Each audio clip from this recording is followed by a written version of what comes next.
All right, everybody, welcome back to more DCC Wrestling. We will be reviewing Extreme Rules 2022. Took place in Philadelphia, Pennsylvania at the Wells Fargo Center. This show was not as great as I expected it to be, right? What about you? I thought it was pretty good. I thought it was pretty good. I mean, to have an Extreme Rules match be, like on out of the six matches, quote unquote, the worst match of the night. I think that's pretty good. It's not too bad, I would say. And plus, this year it had every match had a stipulation, and every match had a story going in. Yeah, it was pretty fun, honestly. Okay, it was fun, but I feel like certain shit was missing on this show. Like, Okay. couple things. I guess we'll get into it. Yeah, we'll get into it. We'll get into it. And if you enjoy the content, make sure to like, share, and subscribe down below. Hit that thumbs up button for us. But man, let's get into this, right? So the first match we started out with to open the show, and this is the spot you want to be in when you open it is a pay-per-view. It's the opener, right? We started out with the Brawling Brutes taking on Imperium in a old-fashioned Donnybrook match. This match was great. Can we both agree on that? Yeah, it was pretty good. No. Pretty good is not the word. Pretty good is not the word. But you want to say extreme? No, I don't want to say extreme. Yeah. I don't want to say extreme. This was. It was more fantastic. It's a fantastic match. Fantastic is a better word than pretty good. I'm kind of glad they kind of had the set pieces. Like a little bar countertop, barrels. I guess barrels of whiskey. I guess, quote unquote. So I kind of like that. I wish they would have used them a little bit more, but yeah. I think for what we got, it wasn't too bad. Yeah, I figured they weren't gonna really use none of that shit. If you was going into this expecting like the match that Sheamus and Jeff Hardy had in the pandemic, I don't know. That would have been spectacular though. Yeah, but it just those two teams going dressing up and all. Well, Imperium probably won't dress up, but going into a bar and having a real legit like bar fight like the APA used to do. Yeah, back in the day, that would have been freaking off the chain. Yeah, when you say dressing up, I think it like not just for this match in particular, but I just thinking like other matches, like in previous Extreme Rules pay-per-views, like to where we had the Chicago Street Fight with CM Punk and Jericho. Remember how they dressed up in like jeans and shirt and shit like that. Like when people used to dress up like that in like in a specialty matches and shit. You dressing up for a fight.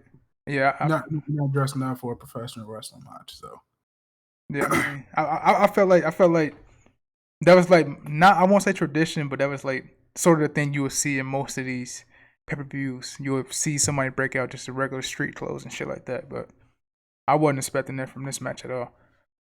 But nonetheless, this match started with a literal brawl between both teams.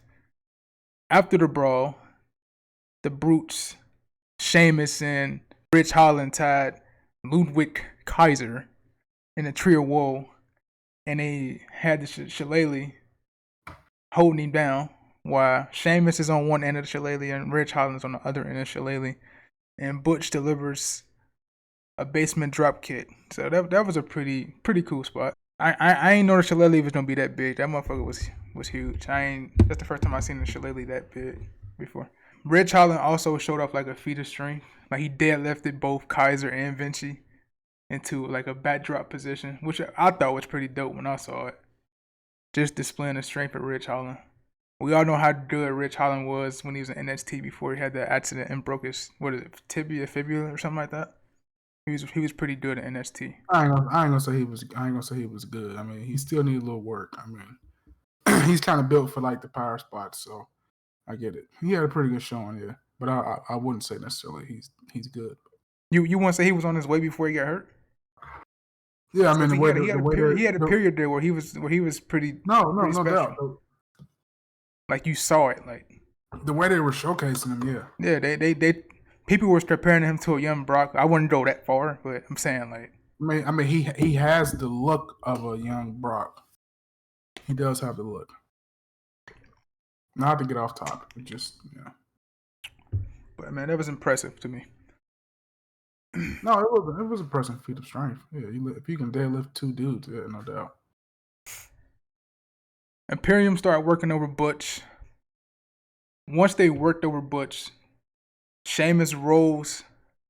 He rose up like a phoenix from the back. He threw the bar, sat down. The crowd was hyped for that shit. I mean, I was kind of hyped too when I watched it. And then Gunther sent out Vinci and Kaiser to go stop him, but Sheamus just ran through the clothesline, both of them, and stared off with Gunther. Mm-hmm. And then them two proceeded to go at it, throwing stiff shit like they normally do. I definitely think Sheamus got to be the one to get that belt off Gunther. Sheamus, at this point, he almost has to. Like if he loses to anybody and I'm okay with it, it's Sheamus. Sheamus has organically become a babyface from being a heel not even 2 months or 3 months ago. I mean, he's definitely rejuvenated. I mean, these last 2 years at least, he's been like, one of the better performers in the WWE. With COVID, and everything happened, he's really putting out bangers out of bangers, like he says. Yeah, now as you say that, I read an article. He did something like I think an interview or some shit where he said just this last 8 months. I'll lean more towards 2020. Just started like 2020, the pandemic era. He was the MVP till now. He still is. Mm-hmm. But he said like these last 8 months since teaming up with Butch and Ridge Holland, that has reinvigorated pro wrestling. He's got that energetic feel back for pro wrestling, that passion. Yeah. And I'm surprised, but I'm not surprised, being that he was literally the MVP the last 2 years with the Thunderdome shows and shit like that. I found that article, reading that today, I found that very odd. I can understand it at the same time, but I found that very odd because he was the MVP of the pandemic Thunderdome shows. And he's still a top guy to me. But I can understand where he's coming from. Just with Butch and Ridge Holland, they organically got over, and they like top baby faces on SmackDown. So I can understand where he's coming from. Sheamus delivered a bro kick after all that shit with him and Gunther. He delivered a bro kick, went for the cover, but Giovanni Vinci broke up the cover. But he did it in a unique way by hitting a springboard frog splash. Now we know that Vinci is very talented. We knew that in NXT. It was unfortunate when they broke him apart and shit like that. And we gonna get into that, but we know how talented he is. Just those three as a group it's money. But yeah, that was a unique way to break up a pin. A little bit unnecessary, but I get it. I get it. Sheamus and Gunther were bringing that NXT energy, man, to the main roster, bro. Triple H is just slowly making his changes, and Imperium's a well-needed change. Of course. Sheamus and Gunther was laying their shit in, right? Mm-hmm. This led to a standing ovation after everybody got tired from laying their shit in. So the Philly crowd was feeling that shit. I was feeling this shit too. This match is, what Sheamus say, a banger. So far the match is a banger. After all that melee and shit, the highest point of the match, I would say, was the moonsault that Butch hit on everybody outside the ring off top of the whiskey barrels, as you call them. Yeah. That was a pretty cool spot by Butch. And after that, the Brawling Brutes all triple teamed Gunther, and then they put him through the announce table. Well, Sheamus put him through the announce table with the Celtic Cross, and that took out the ring general out for the rest of the match. And Sheamus went for the finish and hit the bro kick on Giovanni Vinci, like I told you he would in the predictions video. And the Brawling Brutes picked up the win against Imperium. Now, I see the storyline continuing I won't say off the rip though. I wouldn't say off the rip. I can see this. Hopefully, we lead into Gunther versus Sheamus at Mania for the IC strap. That's a money match they can come back to down the line. But this match, this opening match was a banger. Yeah. I would. Yeah. I would see the feud continuing definitely. I would. So the way I would book this is, so in order for the feud to continue, right, you have to have. I feel like you have to have Imperium lay Sheamus out and put him out for an extended period of time. I mean, that way you can stretch this thing out to WrestleMania, and then you can probably build up 2 different matches between Butch challenging for the IC title, or Ridge Holland. They both getting opportunities, but they obviously can't beat Gunther. That way you keep the feud coming, then you obviously build to the return of Sheamus. I don't know, somewhere like the Royal Rumble. I don't know, something. Just keep it going down throughout the line so you can keep Gunther on a roll going into the biggest show of the year. I wouldn't have him lose until WrestleMania. I mean, we ain't that far from it, maybe 5 months or so. I mean, but you can at least get a pay-per-view match out of at least Butch and Ridge Holland for any kind of title challenging Gunther. That's how I would book it, and then have Sheamus come back in some fashion, and you get him again at WrestleMania. This time for the title and put Sheamus over. You say Butch and Ridge Holland for the IC strap? Oh, challenging for the IC strap? Yeah. Like. I mean, you can do each member of the Brutes trying to get revenge for them putting out Sheamus. Have Butch challenge and then have Ridge Holland challenge. I get you. As opposed to moving away from this and going right back to it. I mean, you can do that. I don't see nothing wrong with that. But I mean, I don't know. That's just how I would do it. I think the more and more people ask for that, I think Triple H should listen and hold that off until Mania and make that a match at Mania. I can see Triple H doing that because so far he's listening to the audience so far. The next match on the card, match of the night, which yes sir, was a bit of a doozy, if I say so myself. In this match we have the SmackDown Women's Championship being defended by Liv Morgan against Ronda Rousey in the Extreme Rules match. Now, as I said in the predictions, I'm not really a fan of this Liv Morgan title reign. It went on longer than I expected it would. She beat Ronda Rousey twice. She defended it against Shayna Baszler. And that's really it, I want to say, right? Yeah. Pretty uneventful. But we know Morgan's talented. I ain't shitting on her talent or nothing. I just think her fucking reign it's not great. But I mean, it was only so far she was gonna go as a champion, anyways. To be honest, I mean, give it a fairy tale. That's right, but I mean, I think there was some credence to what Bully Ray said a couple months ago when she won the title. It didn't feel like she was a champion. She felt like, like a fan like me becoming the world champion and playing world champion. You know what I mean? Like not trying to take a dump on her or anything, but it just felt that way. And she never came off as pretty serious. And I mean, to be honest, you can't really make her come off as serious when you have her fighting, serious people like Ronda Rousey or Shayna Baszler. I mean, if she was in the ring with Charlotte, I would expect Charlotte to beat her in 5 minutes. You know what I mean? Well, I mean, I ain't gonna go that far. I mean, she can go in the ring. It's a proper way of telling her story. She's the underdog, so you tell a simple underdog story, which they did. Yeah. But most fans are fickle, and once they get that feel good moment out the way, it's like, what's next? I mean, let's just be honest. I mean, that's what most fans do. I mean, and WWE really didn't give them any other choice. I mean, it's like after she won, what else was she supposed to do? She cashed in like a heel, like a coward, like a heel, as a babyface. Cashed in on. I mean, how's what she's supposed to win it? She wasn't gonna just challenge Ronda Rousey straight up and pin her. So I mean, she had to win it by Ronda Rousey having a little quote unquote injury, and her cashing in like a heel. Okay.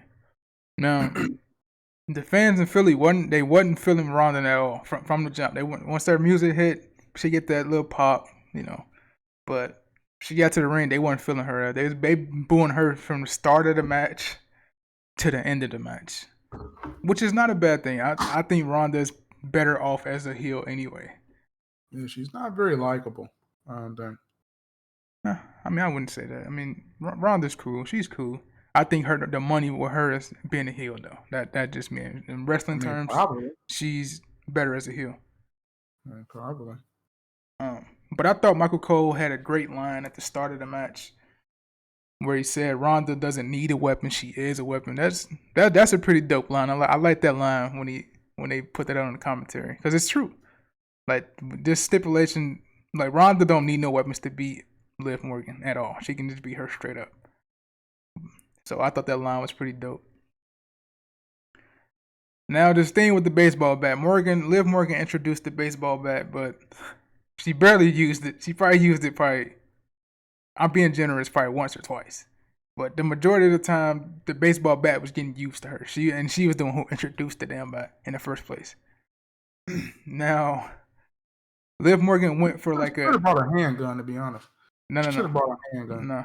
Not a freaking baseball bat. Nah. Should have brought a handgun. I don't think anything she would have brought would have worked, honestly. But I mean, look, Ronda can't dodge bullets. Okay, should have brought a handgun. Hey, to be honest, baseball bat trying to be Harley Quinn, it ain't working, sweetheart. But they were laying it in. I will say it was kind of physical, but it was clunky. Like I'm gonna say cringy, but it was clunky. The way they were performing out there, a lot of no selling going on out there. Ronda wasn't selling anything. Liv Morgan would sell it, then they would pop right back up for the next big spot. They blew a couple spots. This was a little clunky. The chemistry wasn't there all the night. Well, I mean, Stream Rules, I'm sorry. The chemistry wasn't all the way there. I mean, I think they were moving a little bit too fast. And plus, there was a death spot putting them in right behind the Brawling Brutes. That was a death spot. But, I mean, they had to go on somewhere. I don't think you put them anywhere else on the card, they would have performed any better. Honestly, I think they might have should have started this pay-per-view off with those guys so they wouldn't have to follow anybody. But, hey, I mean, I'm not the booker, so. I mean, I think there's chemistry is a real thing, man. And these two don't seem like they have chemistry. All right, that point to where you said that they were laying their shit in. I got to disagree with you, man. I just have to.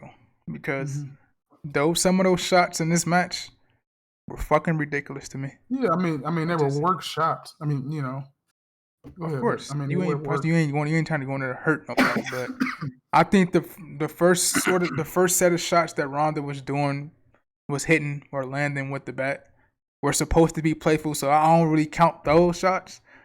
And now that point where she had the black belt and tied her to the ring post and had the bat in her other hand, and she was hitting Morgan with the bat.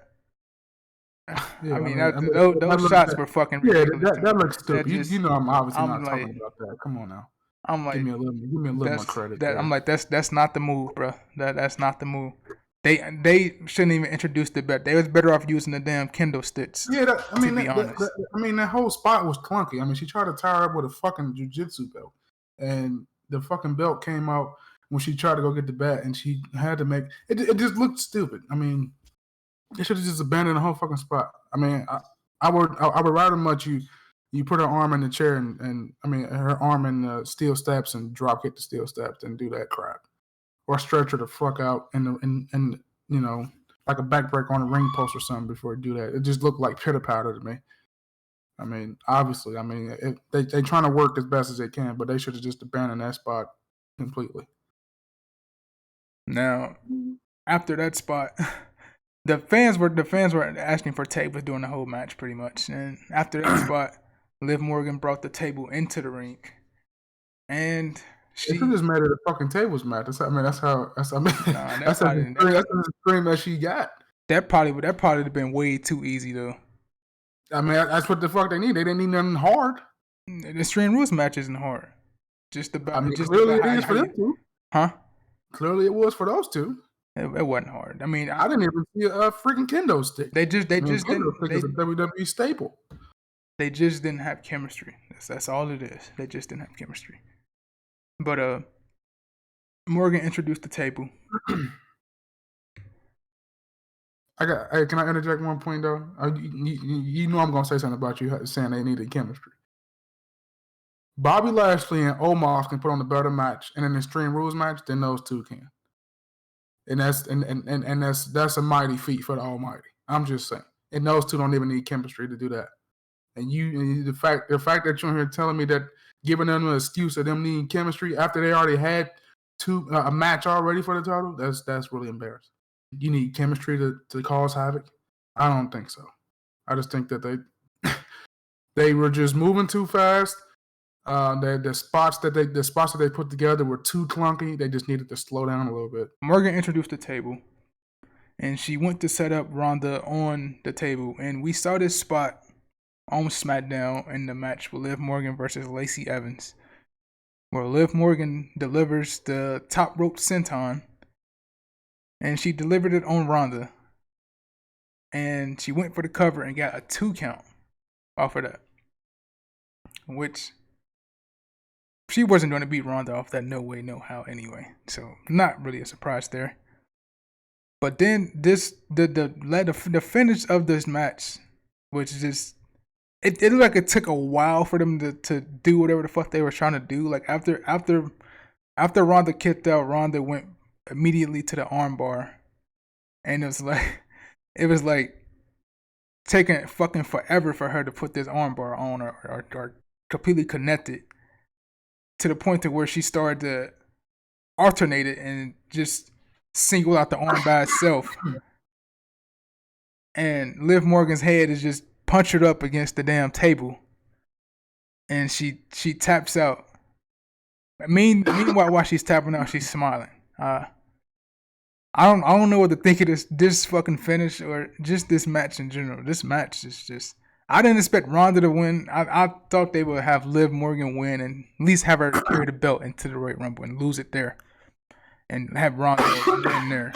I thought they was gonna have somebody interfere or something, but no. Ronda made her tap out. Liv Morgan smiled while getting tapped out, and she lost. I can think of a million things how I would react with losing a championship, and smiling would not be one of them. But I guess this indicates a character change for Liv Morgan. We're gonna see where it leads us with Liv Morgan and see where she comes out after this. Where does Same Rousey thing go for Ronda Rousey. Don't know what comes out of this. I guess we're gonna have to tune in to Friday Night SmackDown to see. Do you do her in Shayna? Do you do her in Raquel Rodriguez again? I mean, even though we already had it probably once or twice. So I don't know. Time will tell. See what we're gonna do. Selena Vega's not doing the challenge. Didn't they do that match before? Or was that somebody? It might have been somebody else, but no, I think it was Asuka and Selena Vega. That's what I'm thinking of. But I don't know. We'll see where this go. But I did not like this match. And I'm gonna keep harping on the point, and you can disagree all you want, but chemistry is a real thing. I'm just don't say it that simple. You can give your final thoughts on the match, but I did not like this match at all. Just come back better next time. I think we may be headed for a rematch. I don't know. We'll see. At this point, I don't think Liv Morgan's going anywhere. At this point, I hope we don't get no damn rematch, because these two have no chemistry at all, man. But I'll say the only positive is like Ronda's trending towards becoming a heel. So hopefully the match is leaning towards for Mania is Ronda Rousey and Becky. I hope it ain't a couple years later than when it was supposed to happen. You know my gripe with that match, so I'm not even gonna go there. That's like a whole another topic for a whole another day, so I'm not gonna go there. But if we get Becky and Ronda, I'm down for it. I just hope it isn't a few years too late. Our third match on the card is the strap match between Karrion Kross and Drew McIntyre. Now, This match, remember how I said in the predictions that I thought the strap match was originally you touch the four corners to win the match? At least that's how it was last time I checked for a strap match. And especially at Extreme Rules. And I can't remember the last strap match, but one strap match I remember by detail is CM Punk versus Umaga. And I think that was what, 2009 or something like that. Either 2009 or 2010. I want to say 2009. Yeah, it was 2009, right? In that match, they had to touch all four corners to win the match. That's what I thought a strap match was originally indicated to be. Now, I can sit here after watching this match and say that this match would have benefited immensely to the four corner stipulation. Would you agree or disagree? Disagree. Disagree? Okay. Okay, so you was perfectly fine with the way the match was laid out, pretty much. Yeah. Yeah. Okay. Okay. I mean, I disagree, but that's just me. I think the four corners. I think you could have booked it better in the four quarters. Four corners could have had more of an emotional type of feel to it. This one, as you can tell if you watch the match, the crowd was in it at points, but not really in it like the entire match, right? Did the Fiend and Daniel Bryan have a strap match? I don't know, maybe might I have think they had had a one, strap match at the Royal Rumble. maybe, but I don't remember that match like that vaguely. I got to go back and watch it. Yeah, I think they had a pretty good fucking strap match. But at the beginning of the match, Cross had no intention, no interest in putting the strap on. At the beginning of the match, so he just throwing it around. And then he eventually throws it to where Scarlett catches it and she distracts Drew, allowing Cross to get the upper hand on Drew McIntyre. Now watching this match, Scarlett played a pivotal role in this match. And once we get to the finish, you'll understand why. But these two they fought everywhere in this match. They fought through the crowd. They was laying shit in with this damn strap. At points, they was whipping each other with the damn strap simultaneously. Laying they shit in. They was doing back and forth laying they shit in. Drew was able to land a future shot DDT, right, towards the finish. And then as he's setting up the Claymore, he does the 3-2-1 countdown. Scarlett distracts him, steps in front of him before he charges to deliver the Claymore. She steps in front of him and stops him from doing it. Meantime, she has this something behind her back, and the camera's trying to shoot it to where you don't see what's behind her back. So once Drew goes to walk past her, she pulls him away and pepper sprays him. And Cross hits the cross hammer for the win. And Cross picks up the victory over Drew McIntyre. I don't know, man. It was a lot of shit missing in this match to me. Just in my opinion, I feel like it was a lot of missing. What do you feel was missing? Just the emotion, just the emotion from the crowd. I don't think the crowd was as in it as they should have been if it was like a four corners match. That's what I'm saying. I think you could have booked it around. If you don't have Scarlett interfere in the match. So basically, you think it needed more drama. That's what you're saying. Good.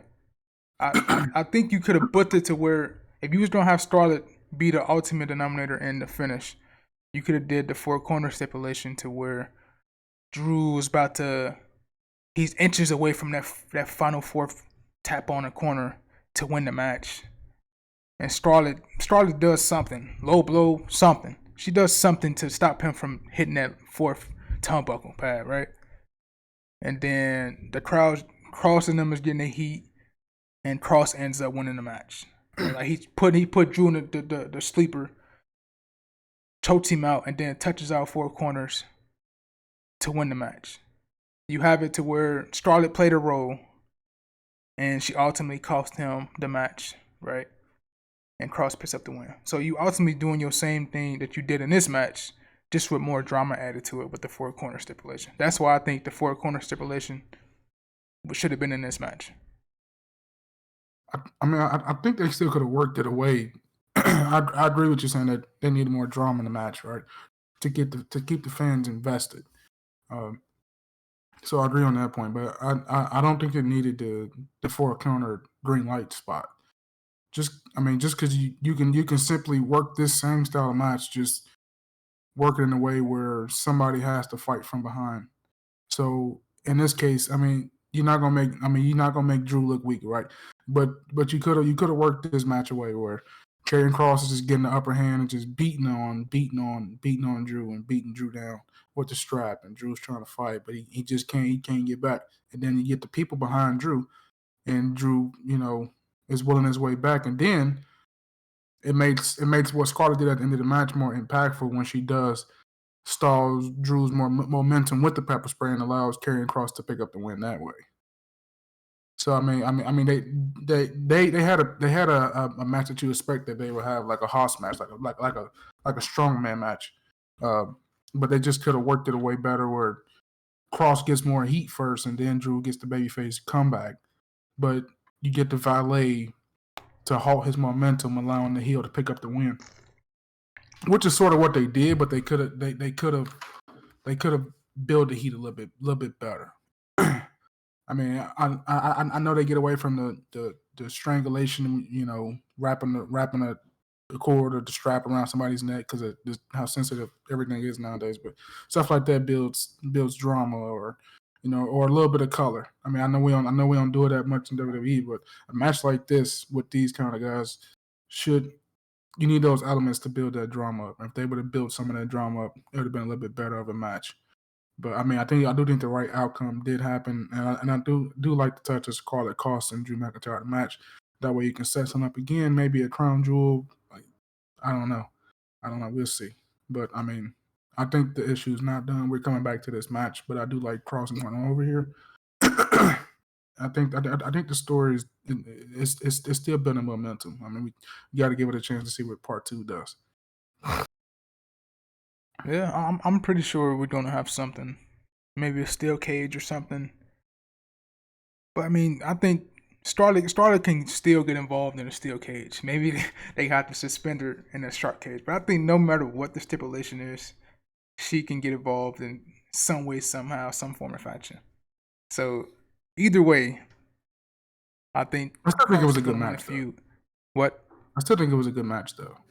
Yeah, I mean, it was a good match. I don't think it was bad at all. It wasn't a bad match. It was just lacking drama. That's all. But I do think there's more to come from them too, as far as match quality. Like, having that big. I mean, not saying. I mean, Drew's pretty good, and Karrion Cross is pretty good too. But I think they could work a good drama field match. I mean, Drew's done it already, but we'll see. Just gotta keep building Cross up to be that evil, maniacal heel. Gonna get there. Okay.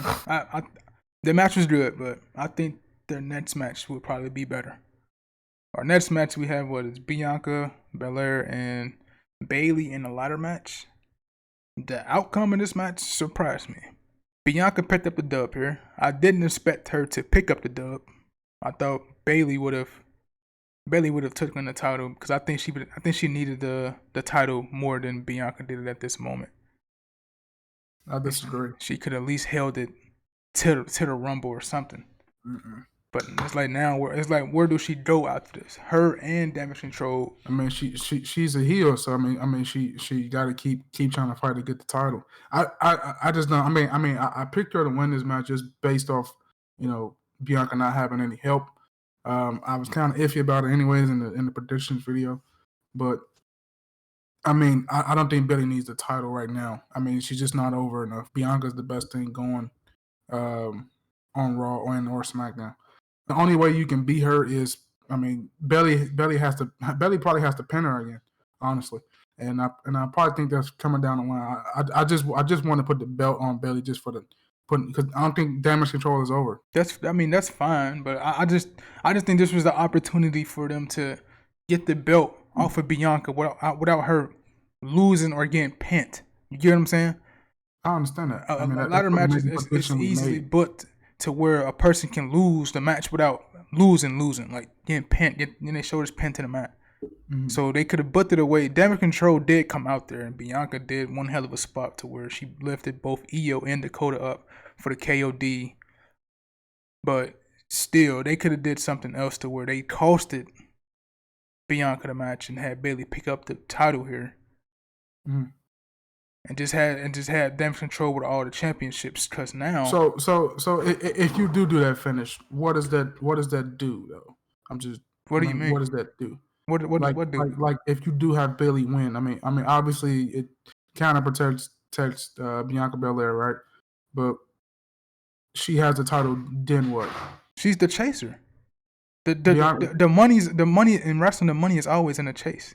It ain't for about who holds the belt. I mean yeah for most people, but I mean I just think in this case it don't work that way. I mean, like I keep saying, I mean, Bailey they just aren't over enough yet.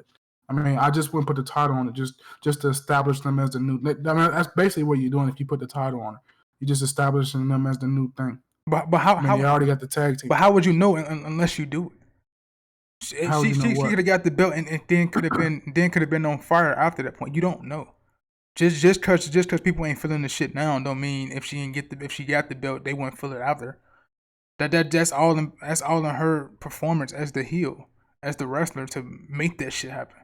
So I mean it's 50-50 when you say that. Just because people ain't feeling it, and then after the fact, if she do win, they still ain't feeling it. That's on her regardless. But she can get them to where they can emotionally feel that, right? But I just think this was just the opportunity for them to put the belt on Bailey. At least let her hold it until January. Because now what you gonna do is Bianca gonna run through whoever she in there with and keep the belt into Mania and lose. Bianca's over though. That's fine. But who on Raw could you possibly? You just had Bailey just sitting right here. What do you mean? I guess she ain't over, but still. And why put the title on her? Cause there's money in the chase with Bianca. So now you put yourself in a predicament to where Bianca holds the belt for how long? So you telling me that there's more money in Bianca chasing the title than having the title? Is that what you're saying? And that's not what I'm saying. That's what you thinking of. That's what you implying that I'm saying. I'm saying it's money in the chase though. There's money in the chase. Yes, I mean, in pretty much every case, but not this one. Bianca's over and Bailey's not. So why would you put your world title on? I mean, I ain't saying it's a dull act, but it's just ain't clicking. Okay. As of right now, they just a new thing on the block. Okay. I mean, look, in pro wrestling, I mean the title doesn't make the person makes the title. Bianca's making the title. You put the title on Bailey, I mean, you just calling her a champion at this point. As of right now. Okay. Would you not agree with that? Okay. I mean, it's kind of like the same Liv Morgan argument. Okay, put Morgan was just a champion. That's fine. Put yourself in the Booker shoes. So where do you go after this? We have Chrome. We have obviously the issue ain't over. Obviously the issue isn't over. So do Bailey beat her, or do she continue to beat Bailey?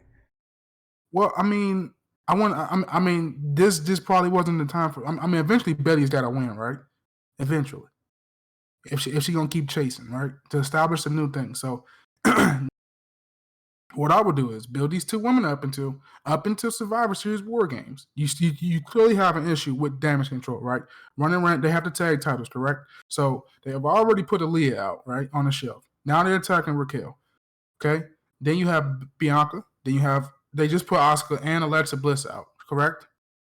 So obviously the bigger picture is obviously getting them to War Games and then possibly winning War Games. That way you put them over in War Games. They're a little more established because they want a bigger match as a group, and then you can possibly put Bailey and Bianca in the ring again at the Royal Rumble or TLC, and then maybe you might do the title change there. You can still put the match together in a way to protect Bianca Belair. If they do TLC, you can do another ladder match, and guess what? You can have Bianca Belair lose in a ladder match at TLC if you wanted to. You can call it Bailey Bianca ladder match too, like you did Razor and Shawn. It's the same thing. You can still do that match down the line. Bailey just putting the title on Bailey right now would just be like you just hot shotting, like you just putting it on them just for the sake of it. They're just not over yet. Bailey hasn't got enough heat yet as a stable to be considered world champion yet. Bianca's still over. I mean, Bianca's been killing her, in the promo battles on TV every week. So why would I go from Bianca Belair to Bailey just because Bailey's back? There'll be a Charlotte Flair effect all over you. in some sort of fashion. I mean, I guess I disagree, but I guess I just think after this point you can't come back from this. Bailey got handled. Her Why? teammates got handled. They got smashed. Like they was never Roman Reigns. They got smashed. So where's the comeback after all this? After getting smashed, where's the comeback after all this? They supposed to get smashed. It's the champion. You're supposed to keep the champion strong. Yes, but you can still keep her strong via the stipulation that the match is originally in, bro. It's a ladder match, bro. How many ladder matches we seen in the screwy finish? So with that same logic, why are Bailey and them down? Why are Bailey and them doomed in a sense? Because Bianca Belair KOD Bailey on the ladder and took her out, and KOD no. Both of the partners on top of each other. No, Bianca Belair KOD Dakota and Io at the same time. And these are the women's champions, right? KOD them at the same time. Can I add something? Go ahead. This is the same girl who picked up Otis and ran past the ringside. I'm just saying. So those two little bitty girls ain't the same size as Otis. So we've already established the fact that Bianca Belair is that strong. So that's okay. They're not going to lose anything from that. That's not my point. You missing my point. My point is they have no credence, right? They have no what? They have no credence. They have no. What's the term I'm looking for? They have no excuse. Well, they have no excuse. They have no argument in this situation, in this case, right? Bianca Belair literally smashed all three of them and retained their title, literally. Okay, so they have no. Look, the story is they got the upper hand on Monday, right? By taking nobody to watch her back, right? And they just got their comeuppance at the pay-per-view. They got KOD'd and then Bailey, who was in the match, right? Got KOD'd on top of a ladder. I mean, ain't too many people gonna get up from that, bro. Bro, this is John Cena Nexus level to me, bro. Oh, you understanding what I'm saying? Compare Bianca Belair. Please, don't you dare. That's ridiculous. I think you missing. I think you missing where I'm going with this, man. No, I'm not. I'm actually hearing you right now. You just compare Bianca Belair to Super Cena. That's not even a thing. Don't even go there. Bianca Belair has not even been booked like he's been booked. Come on, and you can't even seriously say that with a smirk on your face right now. I'm looking at you. I can say that. So you can call so you might want to call Bianca Super Belair. No, I'm not calling her that. I'm just saying all three members of Damage Control got damaged by Bianca. Not a and she's champion, still retained. By the world champion. That's fine, man. What's wrong with that though? That's fine. But the stipulation allows it to where they can work a screwy finish to keep her strong also while taking the belt off of her. That's all I'm saying. They did try to work a screwy finish and they got screwed and she won. The champion won. Rightfully so. Yeah, that's right. Listen. All three of them. We're going to have to agree to disagree because we're going to have to agree to disagree because I'm not just going to put the title on Bailey just because they're the new hot thing. Okay, they already got the tag team titles. Okay, that's fine. Whatever. I'm not going to put the world championship on Raw. And they barely done anything in 2 months. It's not happening. They're not even over. So why would I do that? Just because you can work a screwy finish, right? Which Damage Control tried. Okay, they just got outbested by the champion. The champion. That's fine. They all three of them like jabronis now, so they have no case. Yeah, to the world champion. To like the world champion. They have no case to why Bailey should get another match against Bianca. They have no case. Huh? They have no case to why Bailey should get another championship match against Bianca. That's why you booked them in War Games and you have Bailey pin Bianca for the win. That way you have another excuse for Bailey to get another world championship match. Do you see where I'm going with that? I see where you're going with that. Don't think of it right now. That's just the direction I went. Okay, so we moved on to Monday Night Raw tonight, right? So establish some, get them more heat, okay?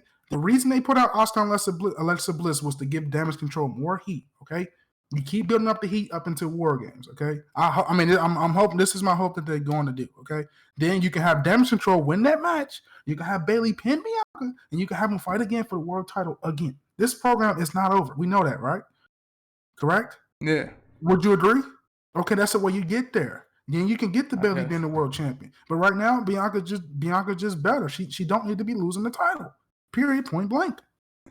You just ain't gonna. You just can't agree. That's where our opinions differ at. But You got yours, I get mine. We'll see. We'll see what happens in 2 months. I just think if you have Bianca win War Games, then you have her challenge Bailey at the Rumble. What's the Either difference? win the title or win What's the the title. difference? Bailey got the title now. What would be the difference? Bailey got, so okay. The difference would be Bailey losing the title. Okay, wait. So going based on what you just said, so who wins at the Royal Rumble then? Bianca. Why? Then you carry it on with Why? her and Charlotte at Mania. Then, if Charlotte is coming back to fight her, then where does Damage Control go from there? They've had the belt for 2 months. Either direction they go nowhere because the women's championship ain't going to include neither one of them. That's why you keep building them up from here on out, here into November, and then you may get the win for Bailey, all right? And then you can have Bianca chase again if you want to, and then you can insert Charlotte if you want to. But guess who else coming back? Becky's coming back too. So you got to fit a role for all these women. But you want to build Damage Control up. Get them more heat. Don't just put all the titles on them just because they're new. Just because the image of them having all the titles, that looks good, but it doesn't mean anything if they ain't over. The people really don't hate them. It don't mean anything. Like I said, and this point has been proven. You won't know unless you do it. So that's all I'll say there for that. I mean, look what happened with Big E. People wanted Big E to get the title, and then he got booked like trash, and people didn't care about it. But is that on him or is that on the booking? That's fine. That's the same argument I got here. That's on the booking. Okay. But I'm saying the booking matters.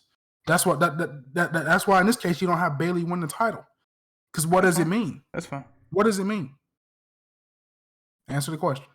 What does it mean? I don't know. If she wins the title now, I don't know what it means. And then you're going to eventually have her lose anyway in 3 months anyway. So what does it mean? What was the point? I'm just saying. Let's go on to the next match. We don't harp on this too long. The next match we have is what? The I Quit match between Edge and Finn Balor. Which was full of drama. Yeah, that's how you build. That's how you build true storytelling. Yeah, Drew McIntyre and Karrion Kross talking to you guys. Oh, okay, I thought it was a shot at me. You want talking? You still hot? You still hot off our little debate there? No, I ain't hot. I'm just saying our opinions differ. That's fine. That's cool. And I'll tell you, I told you so at the end of this. That's fine. That's fine. What Del Rio used to do? Who? That's his name. What was it? El Patron or Del Rio? Which one is it? Oh, Del Dipshit. Anyway, we got the I Quit match between Finn Balor and Edge. So with Judgment Day, now with Triple H booking it, it's a whole lot better. And it's originally where I thought it was going to be once Finn Balor joined. They're there now. They're at this point to where they're being booked seriously and that's taken how you seriously. Book a heel right there. That's how you book a heel faction there. And now everybody got iterations of their old theme music. If you pay attention to it, like when they do singles matches, Damian Priest got his old iteration from his song in NXT. Not that new shit that they dropped when he turn him heel. Actually, that shitty ass Sinner Priest theme song. It's not a bad theme song, but I don't think it's better than his original theme. But when he's in a single match, they have iterations of his old theme in there. Same with this one tonight. Finn Balor had iterations of his theme song inside the Judgment Day theme, which was pretty cool. I like that little mask he came out to. That mask was pretty dope with the spikes on it and shit. I like that mask. That mask was dope. This match was this match is top 2 for me. I don't know about you, but this is top 2 for me. One, because of the drama, the storytelling. It was overbooked, but it was involving everybody who was included. I will say this is number 2 match of the night. I will say. Yeah, I'll give it to this one. Yeah, I agree. It started off a little slow. Finn Balor put Edge into the figure 4 leg lock. The referee, I think, what's his name? Is it Chad Patton or some shit like that? I don't remember doing that. But I think it was Chad Patton, wasn't it? I don't remember his name. But at the area maneuver, he'll say, "Do you give up? Do you quit?" Like I can go right now and I can punch you. He'll run over to you and say, "He asked you, do you quit?" That's how he was doing it at first. I'm like, bro, it don't work that way, bro. I mean, but that's how WWE formatted it and laid the show out, laid the match out. That's how you supposed to do an I Quit match now. But no, they was making references to old I Quit matches like the infamous Rock and Mankind Royal Rumble I Quit match, which I think is probably still, it might still be the best I Quit match ever. I think Cena and Orton right there too. Now I wouldn't just go Rocky and they Mick Foley. they not better than I don't think Cena they better and than Rock and Mankind. What? I don't What? think that match better than Rock and Mankind. You biased because you're just a Rock fan. They had a pretty good freaking match. You gotta say that. Come on now. I'll give you everything else, but I think Orton and Cena at breaking point 09. Orton was at his devious there, and you know Cena got all the kids and the girls behind him. That match was full of drama. That's how you go ahead. I'm gonna get off topic, but get back to the match. I don't know. I don't know. I doubt that one. I doubt that one. But our opinions differ, so that's fine. Like I said, this match started out a little slow. They brawled into the crowd, which is pretty cool. Edge hit like some sort of fucking flapjack into the signage, like the numbers on top, like your seating chart. Like if you have a seating chart in the arena, like the hour you gotta go down to get your seat. He hit like a standing flapjack on the Finn Balor there. That spot was pretty cool. But this match had a lot of drama, tons of drama, to where Damian Priest started coming out. You knew eventually that the Judgment Day. That's how they say it. I'm gonna say that they say it. The Judgment Day. The members of the Judgment Day would come out there. Damian Priest was the first one to come out there. Edge stopped him from doing anything. And then here comes Dominic Mysterio. Jury is still out on how I feel about him in the Judgment Day. I mean, he gets heat, but I don't know. I think he got a good look, man. I think he's working his way into it. I think he's working his way into it. To be honest with you, it's not too bad, man. He's playing the hell out of that little bastard heel kind of character, kind of sort of. He looking more and more like his daddy every day, ain't he? His mannerisms like his real daddy, Eddie Guerrero. After all, so Edge is getting the upper hand, fighting off Damian Priest, Balor, and Dominic, and then Rhea Ripley comes out of nowhere and handcuffs Edge to the ring rope. Yeah, and that kind of turns the tides in the Judgment Day favor. By the way, Michael Cole is just, he's channeling his inner Jim Ross in this match. He's doing a full Jim Ross. I mean, just the constant, just give up. You have nothing to lose. You have nothing to prove. It's okay to say I quit. All that shit. Like what I'm saying, he's putting that shit to 100. He was channeling his inner Jim Ross tonight. Michael Cole has been really let off the chain here, you know, in the recent months since Triple H took over creative, and I mean he's been doing really great work on the commentary. So Edge faces off with the three members of Judgment Day in the ring: Dominic, Priest, and Balor. They have a standoff. Edge is handcuffed to the rope, and he's just fighting them off one by one. And eventually, the numbers game gets the Edge, and then next thing you know, here comes Mr. 619 Rey Mysterio coming out trying to aid. Daddy Ray. Trying to aid. He's not Daddy anymore. Okay. Trying to aid. Rhea Ripley's daddy now. I forgot. Trying to aid Edge, but the Judgment Day numbers are too much, and they overpower Ray and Edge, and they're beating them down, and then Rhea's in there. You know, Beth Phoenix comes in. Well, she has a chair, right? Does she have a chair? No. I think Rhea. No, Finn Balor had the kendo stick. He's about to hit Edge with the kendo stick. But back up for a minute. After Rey Mysterio hit the 619 on Damian Priest and knocked him out the ring, Dominic came over and he hit Rey Mysterio off the apron. Michael Cole, like I say, man, Michael Cole he's Jim Ross on this on this whole entire match. I mean, I liked it, but he's Jim Ross in this whole entire match. When Dominic and Rey Mysterio are really like touching the ring, it's gonna be like magic. When they have like a physical fight, it's gonna be magic. That first one-on-one match, Triple H is really slow burning his build. To that match, those guys are going. I hope they have a banger, which I think they will. But that first touch between those two, just gonna blow the roof off the joint because Dominic is pretty much hated universally by pretty much everybody. That's why he's doing such a great job as a heel right now. So when they do lock horns, I think it's gonna be magic. I mean, we'll see. Time will tell. I mean, it is definitely a slow burn storyline between Dom and Ray, and everybody hates Dom, so that's a good thing. But I mean, he knocks Ray off the apron. Michael Cole's going crazy. They give the kendo stick to Finn Balor. Then Beth Phoenix comes out, grabs the kendo stick, and I think she hits Balor. I don't remember where the hell she got the damn key for the handcuffs though. I don't remember where she got the fucking heat. She got it off Rhea Ripley. She took it off Rhea Ripley. Rhea Ripley handcuffed the Edge, and then she tucked the key in her jeans, and then they faced off. And then when Beth Phoenix came into the match, fending off the Judgment Day with the kendo stick, Rhea Ripley got in the ring, and they faced off, and they started brawling. And then Beth Phoenix knocked her out the ring. I know she delivered a spear to her. I think she delivered a spear to her. I was about to say twice, but I know Edge hit Finn Balor with multiple spears. So she gets the key, and Finn Balor's in the ring, and Edge hits I think he hit maybe 3 or 4 spears to Finn Balor. Mm-hmm. Me, I forget it was a goddamn I forget it was an I Quit match. Honestly, I thought he was gonna pin Finn Balor right there, but he hit his ass with 3 spears, and then I think Rhea Ripley came back and she hit Beth Phoenix with the brass knuckles and knocked her out.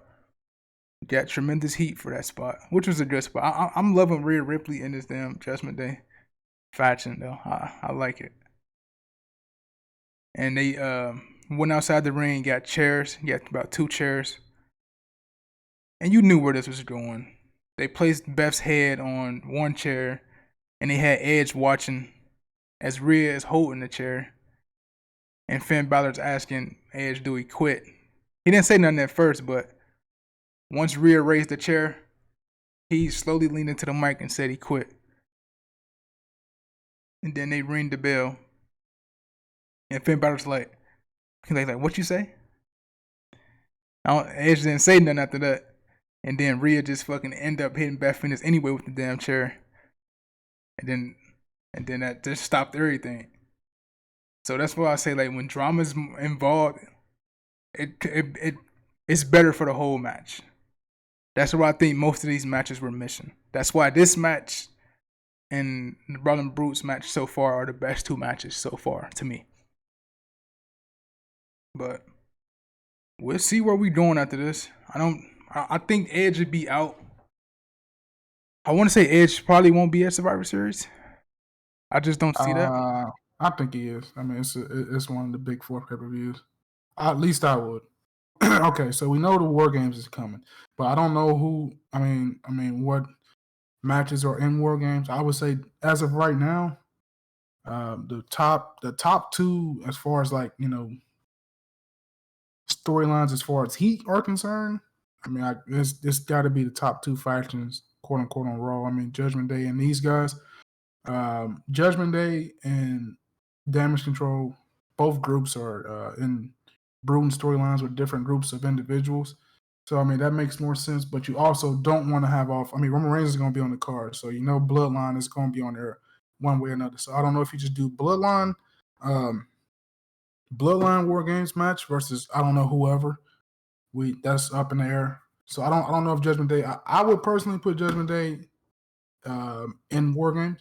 Creatively, it just as of right now, as we stand today, looks a lot better to me personally than I would do anything with the Bloodlines. We don't know what the Bloodline's doing. We'll see if the Bloodline doing anything on the season premiere tonight with the Edge. I don't know, but as of right now, they're feuding with Logan Paul. When that gets over with, they might have 3 or so weeks to build the Survivor Series. So I don't know if they're going to be in the Blood Games match, but I don't know. We'll see. But I personally, as far as Survivor Series is concerned, sorry to keep jumping off topic here, but just trying to future book here in a sense. I would personally put Judgment Day and War Games, those 4 guys against Edge, Ray, AJ Styles, Beth Phoenix. You got 1 War Games match set for Survivor Series. And Triple H said it's all storyline based. So, I mean, that's one of the hottest stories you got right now is Judgment Day. And then, as I said, with Damage Control, you can have them get built up until Survivor Series and have them win War Games for on the women's side. I think you have a male war games and a woman war games. As of we stand right now, those are the two hottest things as far as war games concerned. But you got the bloodline in the background. You want Roman Reigns on the card. That's the way to get him on the card. But we'll see. So let's go to our last match of the night. We kind of figured that this match should be the main event, and this match is the fight pit match between Matt. Can I say something real quick? Go ahead. As it so we didn't talk about the White Rabbit tees earlier on the first match of the night with the Brawling Brutes. At this point of the show, I was like, okay, because I had initially predicted that the White Rabbit would debut in the Judgment Day match because it was a darker character, so I thought it was gonna come out and plus Michael Cole had one dig in there in the commentary towards Finn Balor saying Finn Balor said he was gonna change the world. So I don't know if they had a whole tie-in with the White Rabbit. I had initially tweeted that out and was like, "Oh, so does the White Rabbit attack the Judgment Day or Finn Balor? Because who ruined the world? We didn't know at the time, and we still don't know. Maybe we get a hint of that tonight. Who knows? But so I thought it was going to debut here, but at the point of the main event, I'm getting kind of restless. Like, okay, so it's not. It's kind of like a murky here to me. Like as far as the White Rabbit, like why would he attack Seth Rollins or why would he attack Riddle? So I mean, we just have to wait and see. But go ahead and introduce the main event. So I just wanted to throw that in there. Yeah, I mean, I forgot about the damn tease, honestly. But yeah, they did tease at the beginning of the show during the Brawling Brutes entrance. Like they had the rabbit going toward the Ets and digging underneath the ground through the Ets. But this match ended up being our main event, and it is the fight pit match between Matt Riddle and Seth Rollins. Matt Riddle was in the last fight pit match against. I think he was in the fight pit match against Timothy Thatcher, right? He was in the first one. Yeah, he was in the first one, and the last one was what, Timothy Thatcher and Ciampa. Yeah. Matt Riddle was in the first fight pit match against Timothy Thatcher. Who? It's a good concept too, main roster. Let me throw this out there. I hope WWE bring my boy Timothy Thatcher back. I am a big Timothy Thatcher fan. I like him. I think his mannerisms are like his mannerisms are very technical. Like I like him. Like he like a very old school type of wrestler. I like that type of wrestler. So I will hope Triple H would bring him back. And he's great behind the scenes. I know he was coaching NXT, but not to get off topic, but I just like Timothy Thatcher. But this match to me, I mean, let's go to the entrances, right? So Rollins had this Rob Van Dam type of attire on, right? Yeah, tribute cosplay. Yeah. He had the whole get up, the ponytail like RVD did, the fucking hand tapes like Van Dam did, and the graffiti type of vest, which I thought was okay. It was a cool sort of costume, sort of wrestling gear. It was pretty cool. I mean, it is Halloween, so yeah. I guess, but it was a cool kind of wrestling gear. But man, this match to me, like I keep saying, this match lacked. For this to be their second match? Or just their third match? The second match? Mm-hmm. Okay, for this to be like their second match in their feud, with all the animosity and shit that we know with these two, with the families being brought up and all that shit, and the brawl at SummerSlam, I felt this match had a lack of like drama or anything like to this match. Like I think their Clash at the Castle match was better in my opinion. The rivalry warranted a fight pit match, but the outcome, the match that we got didn't seem like no true fight pit match to me. The crowd was into it, but they wasn't really into it, really, to be honest. Neither was I. I just felt like the match was like super slow. Like you had a spot here or there. Like I'm just not accustomed to this with a Seth Rollins match. But this match was super slow to me. I didn't really like the match like that. Daniel Cormier didn't add that much. He didn't really add nothing to this match. You could have just thrown any type of referee in there. Nothing would have changed. So the fight pit looked kind of cool. They had the platform up top so they can get the overhead shot of the platform, the outline of the platform and shit like that. I thought that was kind of cool, but outside of that, I really wasn't really feeling this match. Um, I think their Clash of the Castle match is better, if you ask me. I mean, there were some spots. I mean, pedigree. Seth Rollins hit the pedigree to Riddle at the top of the platform there. He wanted. He yelled at Cormier to count him out. There, there were points in this match where Cormier. I didn't know what the fuck Cormier was doing. The announcers didn't, like, Cole and Graves didn't know what the fuck he was doing either. Like, one point Seth Rollins nailed Matt Riddle with a super kick, and then Daniel Cormier, he was just doing that. He was doing that on checking on Riddle. Like why the fuck you ain't count? You put a count if it's a knockout, if it's about knockout or submission.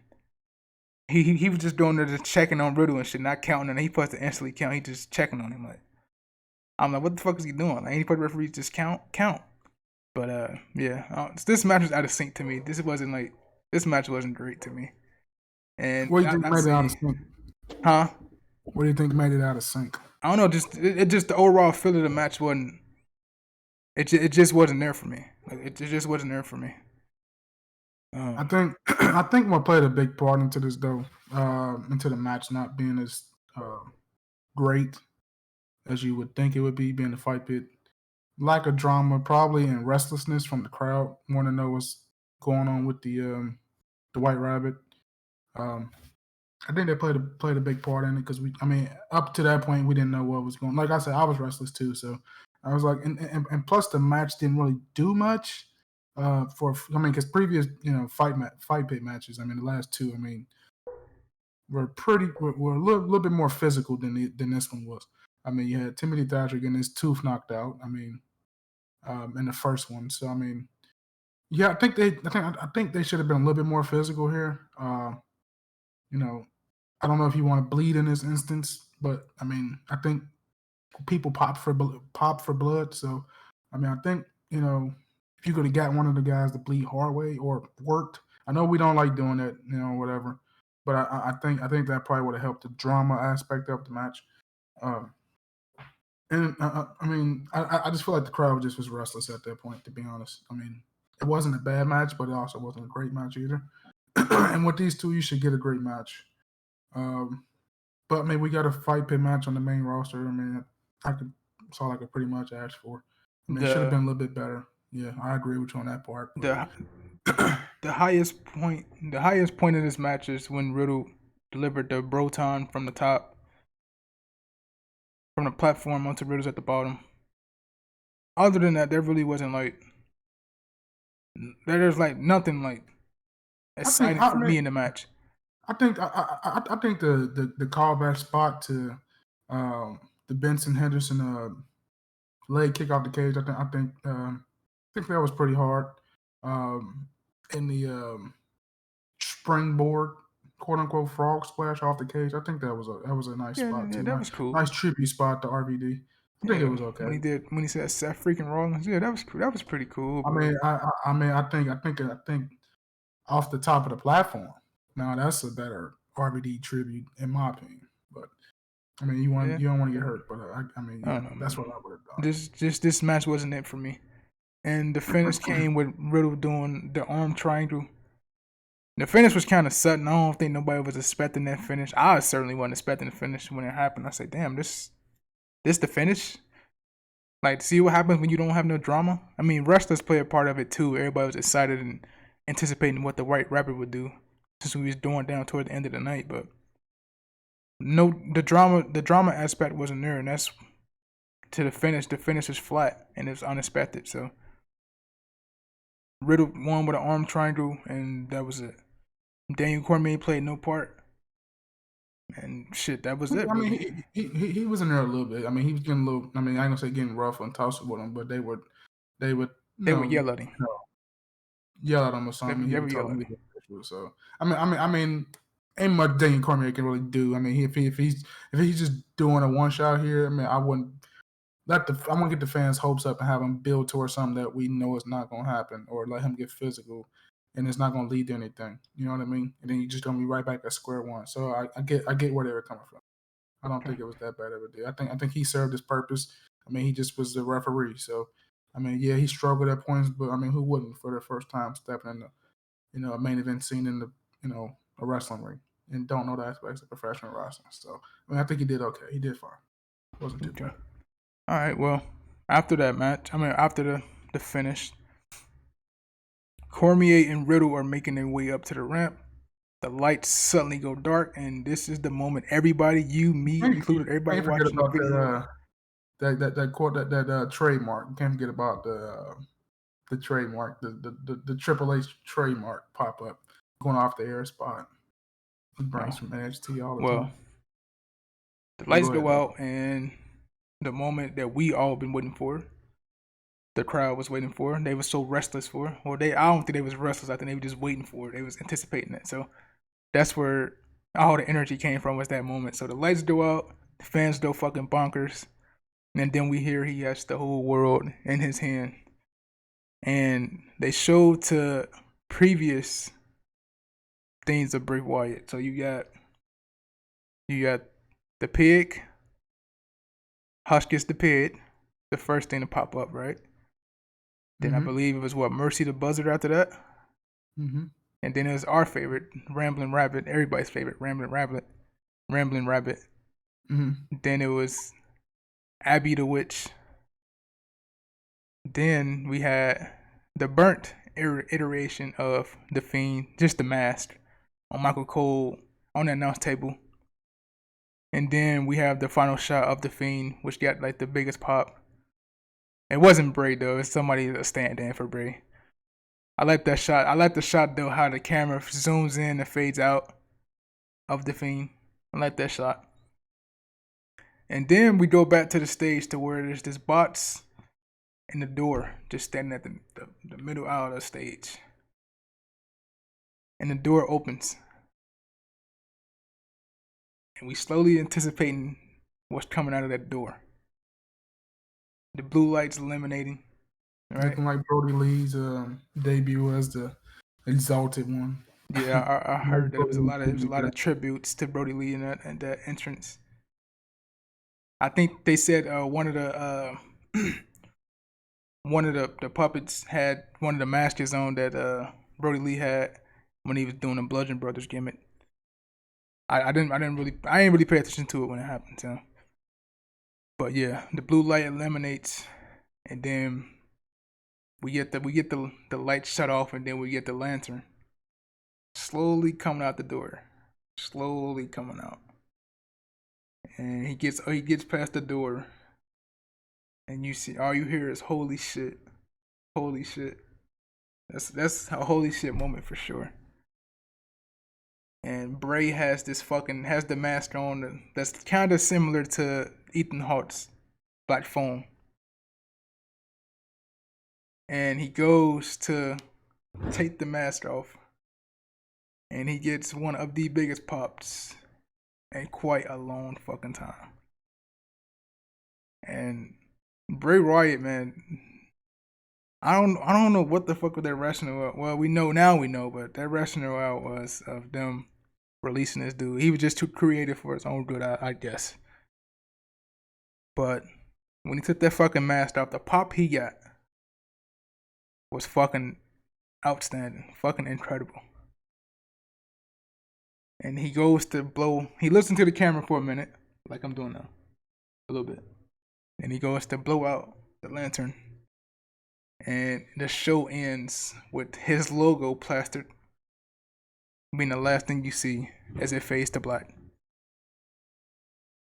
I'm glad it's Bray. I think we knew it was Bray after probably like the 4th or 5th QR code. I'm excited. I'm happy he back. I was kind of fucking surprised. It's another word I can use, but surprised when he got released. Among other things. Just Bray Wyatt is just too fucking creative not to be in WWE. Just not. But I think I wanted him to go to Monday Night Raw because I think it's more storylines for him on Raw in terms of the people who he had previous storylines with Rollins, Bliss, Cody Rhodes. When Cody Rhodes get back too, So we'll see, man. But I'm excited to see if he pops up on Monday Night Raw. I think for the time being, though, he's gonna pop up on both shows, though. That's what I think he'll do. But I wouldn't be surprised if he's just mainly on Monday Night Raw. But that was a good way to end the show. I'm glad Bray Wyatt is back. And yeah, man. Crazy return. Crazy return. Just got one question for everybody that's watching. And you. What's that? Who ruined the world? Who did what to the world? Who ruined the world? I don't know. We'll find out. We gonna find out. If not Monday, maybe Friday. We'll find out who did that to the world. We'll see. We'll see. And that was Extreme Rules, man. So all in all, not a great show. Not as great as I thought it was going to be, but it wasn't a bad show. It was a good show. Brawling Brutes had the best match to me. Edge and Balor had the second best match to me. The worst match to me was Liv Morgan and Ronda Rousey. Hopefully we don't get another match between those two, because chemistry is a real thing. But everything else is in between. I'll say Bianca and them had the third best match. Riddle and Seth had the fourth best. Cross and Drew had the fifth best. I'll give the pay-per-view like a B plus or a B. I agree. You agree? Mm-hmm. Best match of the night, the opener. Worst match of the night, the Extreme Rules match. Okay. Looks like we're on the same page. So that is our review of Extreme Rules 2022. If you enjoyed the show, you enjoyed the video, make sure to like, share, and subscribe. And we're going to see what comes out of Raw tonight. We might review it, we might not. Don't know yet. Might be fucking tired. But yeah, y'all have a good one, and we are out of here, bro. Like, comment, and subscribe down below.